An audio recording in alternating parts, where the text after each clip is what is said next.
Freehold atau leasehold? Yang mana lebih baik? Antara soalan panas yang Ahyat selalu dapat dari pembeli dan pelabur hartanah. Jom dengar nasihat Ahyat dalam video kali ini. Assalamualaikum dan salam perjuangan. Anda bersama saya Ahyat Ishak, pelabur hartanah, pengasas komuniti pejuang hartanah dan mentor yang nak bantu anda beli rumah dengan betul dan menguntungkan. Dalam video kali ini, Ahyat nak kupas isu freehold lawan leasehold. Kita akan tengok pro and cons kedua-duanya dan di akhir video ni, Ahyat akan kongsi nasihat Ahyat yang insya-Allah akan ubah cara semua orang pandang hartanah freehold dan leasehold. So, freehold dan leasehold ni nak mudah faham, dia nak bagi tahu kita apa status tanah tu dan apa tempoh pemilikan tanah tu. Jadi kita akan tahu hak kita nak pegang tanah tu dan nak guna tanah tu. Freehold maksudnya hak milik kekal. Bila kita beli rumah freehold, rumah itu milik kita dan waris kita selama-lamanya. Ialah selagi dunia itu masih ada. Dan pemilikan ini tidak ada tarikh luput selagi tidak ada pengambilan alih oleh kerajaan. Bayangkan kita miliki satu rumah atau sebidang tanah di muka bumi ini sampai bila-bila. Tak amazing ke tu? Kita hidup di bumi dan kita adalah pemilik sebahagian daripada bumi itu. Yalah, tak kisahlah tak besar sangat pun, tapi janji ada kan? So, obviously kelebihan freehold ialah milikan kekal. Boleh diwariskan dengan tenang. Lebih mudah nak jual atau nak refinance. Nilai stabil dan ada potensi naik nilainya dalam jangka panjang. Juga lebih mudah untuk pembangunan semula. Now, kerana semua faktor-faktor ini, kebolehannya nak naik nilai itu lebih tinggi lah. Maka kita fahamlah kenapa ramai nak hartanah jenis freehold. Tapi hati-hati ya, ini sekadar pemahaman general sahaja. Tak semestinya prestasi capital appreciation atau kenaikan nilai hartanah itu hanya kerana faktor freehold. Ada banyak lagi faktor-faktor yang akan beri impact. Contohnya harga entry, lokasi, pembangunan akan datang, permintaan rakyat dan macam-macam lagi yang kita kena lihat secara detail. Freehold ni ada kekurangan? Sebenarnya ada dan disebabkan oleh kelebihannya tadi. Kerana permintaannya adalah lebih tinggi, maka harga permulaannya pun boleh jadi lebih tinggi. Kadang-kadang 10 ke 20% lebih mahal daripada hartanah jenis leasehold yang serupa dengannya. Kat sini pun kita dah belajar satu benda kan, tentang demand and supply yang akan memberi impact kepada harga rumah. So, kerana harga mungkin jadi lebih mahal daripada hartanah yang lebih kurang sama tapi jenis leasehold, maka potensi rental yield pun akan lebih rendah. Now, pelabur hartanah akan pertimbangkan rental yield yang akan dapat sekarang berbanding dengan potensi kenaikan nilai yang dia akan dapat di masa hadapan. Okey, jom kita faham apa itu leasehold. Now, leasehold lebih kurang macam ni lah. Tanah tu bukan milik kita dan kita pula menompang je tanah itu untuk satu tempoh tertentu. Kalau kita nak recap balik ikutkan istilah rasmi dalam KTN. Apa tu KTN? Kanun Tanah Negara 1965. Leasehold ialah pegangan pajakan atau hak milik pajakan. Tempoh pajakan biasanya 99 tahun. Lepas tu, kalau nak sambung, kena mohon dan bayar premium. Apa yang tak best dengan leasehold, daripada nama tu pun kita dah tahu, itulah kekurangannya. Tempoh penggunaan tanah itu ada had dan tak selama-lamanya macam freehold. Bila pajakan makin pendek, sukar nak jual semula tau kerana sukar nak dapat pinjaman.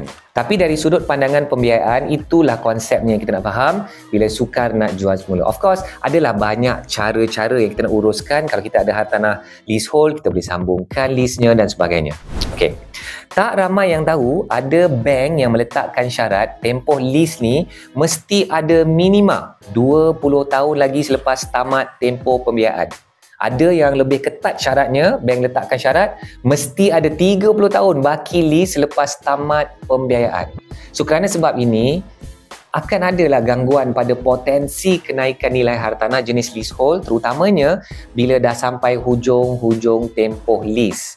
Ada lagi yang tak best. Proses pindah milik lebih lambat kerana perlu dapatkan state consent atau kebenaran pihak berkuasa negeri.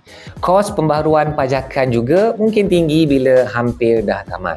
Dan kerana pemilikan tak kekal, pemilikan ada tarikh luput, maka akan ada isu waris dan masa depan. Macam banyak pula yang tak best pasal leasehold ni. Tapi ada juga yang best. Okey, secara general, harga hartanah leasehold ni selalunya lebihlah rendah berbanding dengan hartanah yang jenis sama freehold. So, kemungkinan lebih sesuai untuk pembeli pertama dan pelabur bajet sederhana. Lokasi strategik, banyak hartanah leasehold di tengah bandar atau kawasan-kawasan panas. Potensi sewa pun tinggi. Dan bila harga entry-nya lebih rendah, lebih murah, maka potensi rental yield juga lebih tinggi. Ini untuk geng-geng pelabur lah. Tapi seperti yang ayat cerita tentang freehold tu, semua ni pun tentang leasehold ni pun adalah secara general. Kita kena analyse dengan lebih detail. Jadi ini sekadar general sahaja. Dalam dunia hartanah, kita mesti zoom kepada setiap transaksi dan analyse betul-betul sebelum buat keputusan membeli atau melabur. So, apakah rumusannya? Yang mana lebih baik? Adakah freehold atau leasehold? Mungkin freehold lah yang juara atau leasehold tercorot? Oh tidak. Apa yang Hayat perhatikan selama lebih 20 tahun menjadi pelabur hartanah, Hayat nampak ada yang terlalu obses nak freehold je. Asalkan leasehold tak bagus. Macam ni jawapannya. Freehold bagus, leasehold pun boleh jadi bagus. Freehold tak bagus, leasehold pun boleh jadi tak bagus. Hartanah ni bukan bagus atau tak bagus hanya kerana freehold atau leasehold. Saya ulang hanya kerana freehold atau leasehold. Kita kena tanya, adakah hartanah tu sesuai dengan kewangan kita? Adakah sesuai dengan master plan hidup kita? Berapa harga entry? Berapa harga exit? Banyak benda yang kita nak kena kaji. Okey, kalau nak tahu ni rahsia, pelabur-pelabur hartanah yang advance kadang-kadang tak tanya pun hartanah tu freehold atau leasehold. Maklumat freehold leasehold ni dianggap sebagai secondary factor. Apakah primary factor atau faktor utama? Matematik lebih penting.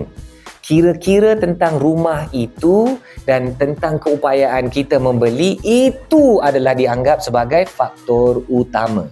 Hartanah itu dalam kemampuan, hartanah itu mesti bagus harga entry-nya. Bila dah menepati faktor kira-kira, kita kena pastikan hartanah itu sesuai pula dengan master plan hidup kita. Maksudnya mesti sesuai dengan fasa hidup, tujuan beli, strategi jangka panjang dan lain-lain. Semua ini supaya dapat capai destinasi kejayaan dalam master plan hidup kita. So contohnya, kalau kita mampu beli leasehold di kawasan yang sangat strategik, dekat tempat kerja, akses pengangkutan awam dan under market value, itu dah dianggap sangat-sangat berbaloi berbanding daripada beli freehold di lokasi hujung dunia yang tak ada demand. Boleh jadi leasehold yang betul lokasi dan harga entry silap-silap boleh outperform freehold yang salah lokasi dan silap harga entry. Jadi kesimpulannya, bukan status freehold atau leasehold yang tentukan untung rugi kita. Tapi sama ada kita beli hartanah itu dengan betul, ikut kira-kira yang betul dan sesuai dengan plan hidup kita. Kalau kita dapat hartanah leasehold yang strategik, cantik dari segi cash flow dan kita boleh guna untuk capai matlamat hidup, jangan takut. Dan kalau kita dapat freehold yang bagus, of course itu double bonus lah, lebih baik lagi. Tapi jangan sampai membebankan kewangan. Setuju dengan pandangan Hayat atau tak setuju? No problem.